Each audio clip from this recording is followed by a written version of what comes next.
Oxirgi ishimiz hozir kontrol bo'ladi endi. Mana kontrol qilamiz. Kontrol. Hisoblab chiqdik. Hisob-kitob orqali nimalarni sonlarni chiqarib oldik. Keyin qo'shimchalar pribavkalarni qo'shib oldik. Oxirida andazamizni chizib bo'lganimizda kontrol qilamiz. Kontrol qilganimizda bu kerak bo'ladi. O'sha andaza chizib bo'lganimizda. Mana bu ko'krak aylanamizda yarmi bor-u, 2dan 1 qismi. Ovqat guruti, mana ovqat guruti. 2dan 1 qismi. Qo'shilgan 2dan 4 gacha chiqishi kerak. 2, 3, 2,5 shunaqa.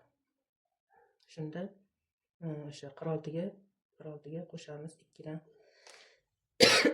4 gacha. Mana javob necha chiqadi?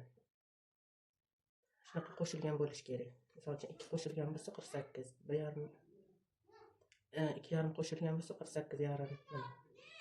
Bunda 48 dan ko'proq yoki 48 o'zi chiqishi kerak. Andaza chizib bo'lganimizdan keyin buni o'lchab kontrol qilib tekshiramiz.